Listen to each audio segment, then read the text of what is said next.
Al-Asgab, Al-Atos, Al-Jupri, bin Syihab, bin Yahya, Al-Idrus Romli, kemudian Al-Aidid, Al-Mutahhar, semuanya itu Ba'lawi, kecuali satu Habib di Grobogan, Habib Fadil. Ilmu itu musuh perang bagi pemuda yang sombong. Nggak bakal dia naik derajat ilmu kalau dia dalam hatinya ada sombong.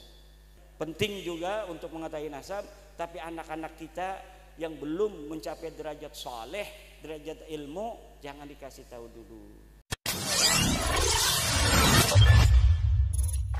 Jadi siapa saja itu anaknya, ibunya, tetap yang ditulis hanya ayah dan anaknya itu. Itu kebiasaan ahli nasab pada masa lalu. Kalau di Jawa istrinya dicatat. Istrinya dicatat kalau di Jawa. Ini istri ini, anaknya ini, istri ini.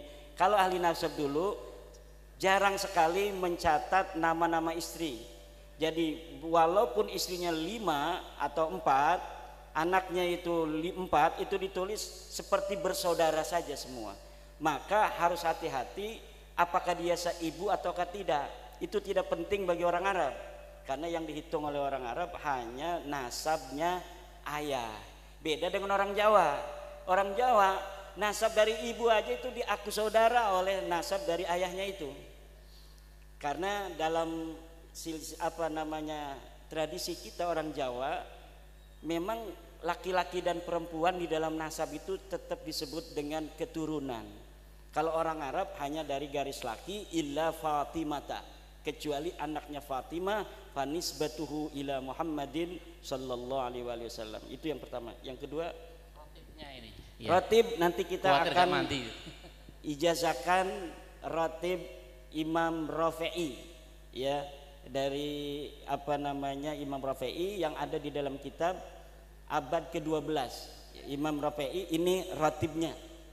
Ada mirip dengan Ba'lawi, tetapi ini jelas ada di kitab dan dia milik Imam Rafi'i. Yang ketiga mungkin yang ketiga dulu ya, yang Pak Ali Sunaryo itu terkait dengan klan-klan itu kan banyak sekali itu. Apakah Ba'lawi itu menyangkut semuanya? Karena tetangganya ya, Ba'lawi itu satu klan induk. Dia punya turunan Al-Asgab, Al-Atos, Al-Jupri, bin Syihab, bin Yahya, Al-Idrus Romli,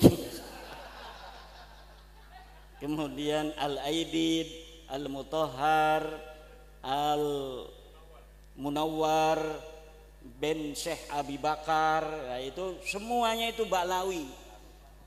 Pokoknya supaya enggak puyeng, yang dipanggil Habib itu Ba'lawi, kecuali satu Habib di Grobogan, Habib Fadil.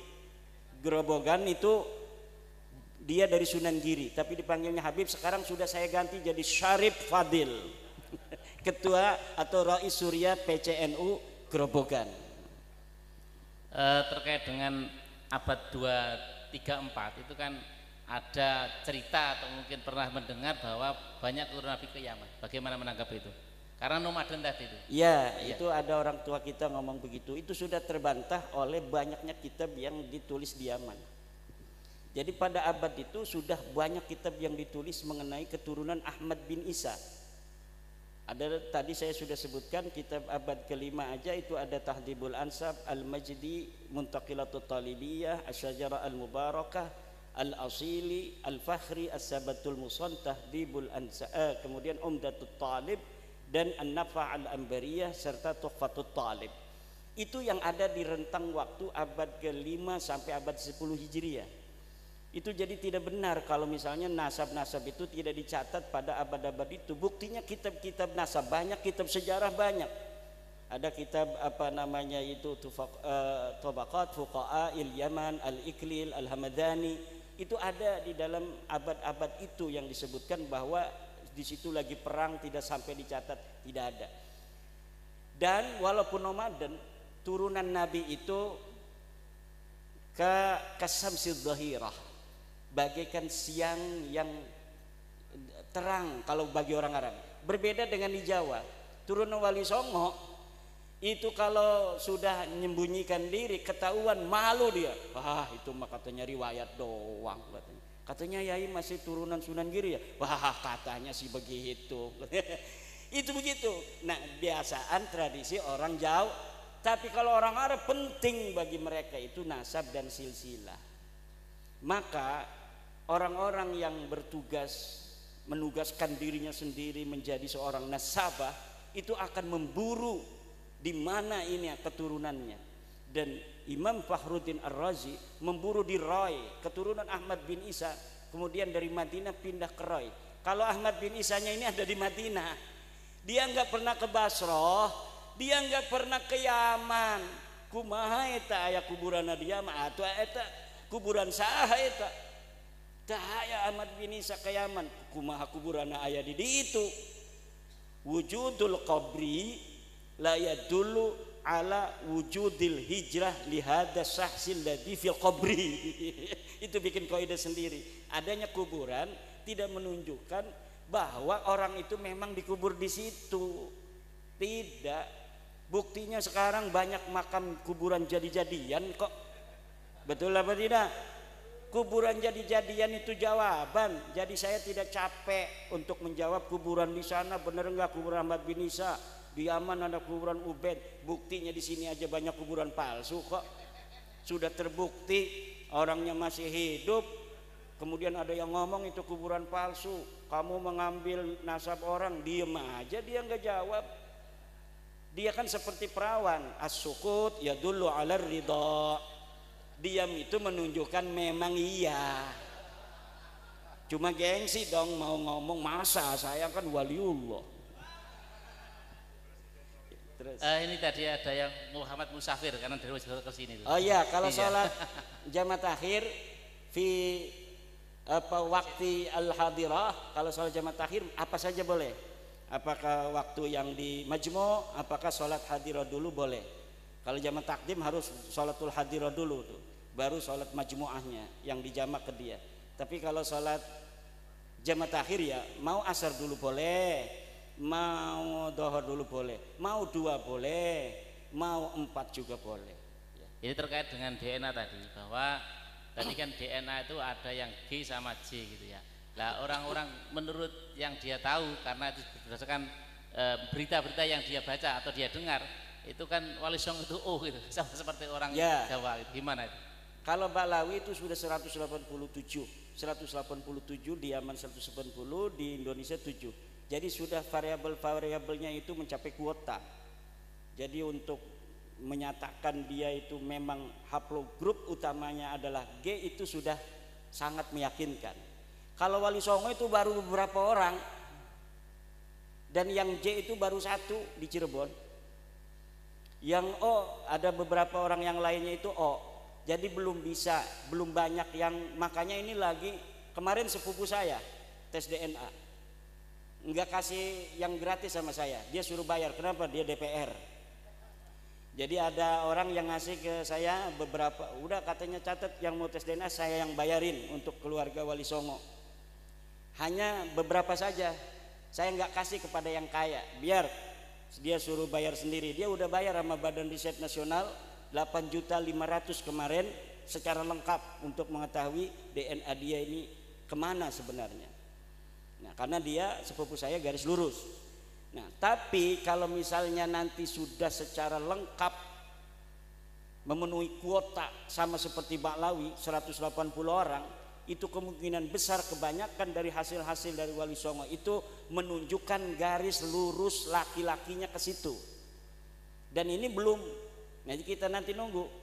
Semakin banyak yang tes DNA, ini semakin baik, selain dari usaha dari Gus Jami untuk mengadakan seminar tentang sejarah Wali Songo. Karena memang ada manuskrip tua-tua ini kan baru sekarang muncul. Madura ini gudang manuskrip tua. Kenapa? Zaman dulu Madura itu tidak termasuk yang diambil-ambil oleh Belanda. Nggak berani sama orang Madura itu ngacak-ngacak rumahnya. Kalau di Banten itu Gus Jami 1800 08 Kesultanan Banten dihancurkan.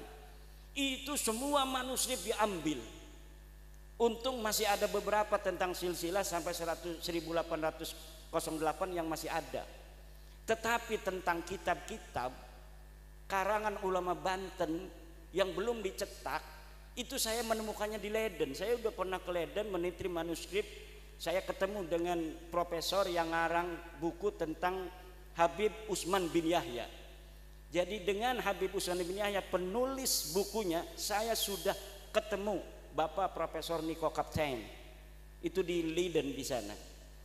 Dan di Leiden itu mayoritas adalah manuskrip-manuskrip yang berasal dari Nusantara. Nah, tapi di Madura alhamdulillah dengan ada kasus nasab ini dibongkar-bongkar. Sunan Gunung Jati itu ketemu tahun 1624. Itu dari Madura. Bukan dari Cicerbonan, bukan dari Kanoman, bukan dari Kasepuan, tapi ditemukannya dari Madura. Dari tapal kuda yang semi-semi Madura itu ditemukan banyak sekali kitab-kitab manuskrip. Kemarin Arah 9 Channel menemukan lagi dari Madura lagi. Rupanya orang Madura punya gaya tersendiri menyembunyikan manuskrip sehingga tidak bisa terdata oleh radar Belanda. Karena Belanda ini ingin sejarah Indonesia itu hilang masa lalunya. Agar apa? Mereka dapat untuk membawa bangsa Indonesia sekehendak hatinya. Karena dia tidak punya kompas sejarah. Orang yang tidak punya sejarah masa lalu sebuah bangsa itu akan mudah dikendalikan oleh bangsa lain. Makanya kenapa itu ada bangsa yang sampai bikin-bikin sejarah palsu. Karena sejarah itu penting. Bikin makam leluhur dia, ditaruh angka 1500, udah dia berarti leluhurnya sama Wali Songo. Siapa dulu nih yang menyebarkan Islam? Apakah Wali Songo apa leluhur saya katanya? Tuh lihat tuh, ada makamnya. Kapan ini makam? Ini makam baru direnovasi, dulunya sudah ada, gampang saja. Nah ini yang akan terjadi kalau kita mengabaikan makam-makam leluhur kita. Silsilah dan sanad bagus kita tidak mengunggul-unggulkan nasab. Tetapi kalau kita sendiri tidak tahu nasab kita sendiri sama sekali, itu ada jeleknya. Apa jeleknya? Nanti kita akan ada perasaan masa bodoh terhadap leluhur kita. Padahal yang dibaklawikan itu leluhur kita, tapi karena kita yang gak punya tulisan catatannya, kepada anak kita tidak dititipkan, akhirnya kita merasa itu orang lain. Dan silahkan saja siapa yang mau mengambilnya. Jadi sekarang ini saya ada perasaan takut juga. Masalah nasab ini kita ngomong-ngomong begini, takut nanti generasi kita jadi baklawi yang mengunggul-unggulkan nasab. Buktinya itu orang mengunggulkan nasab itu sekarang nggak ada fuqahanya, nggak ada orang alimnya. Baca kitab aja dari kiri ke kanan. Bahaya kan nanti anak cucu kita nggak mau, kita naudzubillah min dalik. Gara-gara kita ingin satu manfaat, yaitu sejarah kita tidak hilang, tapi kemudian eksesnya adalah anak cucu kita menjadi sombong dengan nasab juga. Saya cucu Sunan Gunung Jati Syarif Hidayatullah. Cium tangan, cium tangan. Naudzubillah. Jadi ada ekses negatif dan ada ekses positif. Ini yang kita harus hati-hati terhadap anak-anak kita. Mungkin caranya adalah begini. Liman lam yablugh darajatal ilmi, jangan kasih tahu. Anak kita yang lam yablugh darajatal ilmi jangan kasih tahu. Lam yablugh darajatal ibadah jangan dikasih tahu. Lam yablugh darajatal istiqomah jangan dikasih tahu. Tapi kalau ada anak kita yang kelihatan udah soleh, udah pinter, kasih tahu ndak apa-apa supaya dia yang menjaga. Ada yang lainnya enggak soleh kelihatannya, udah jangan dikasih tahu, dia biar tidak belagu-belagu dengan nasab. Kalau dia mau berbuat jelek juga dia tidak bawa-bawa keturunan. Nah kalau sekarang orang yang sejak kecil dikasih tahu kamu nasabnya bin Rasulullah, kemana-mana dia ditanya siapa namamu, langsung disebut sampai Rasulullah. Jadi ada rasa ujub, rasa takabbara fi qalbih. Naudzubillah, summa naudzubillah.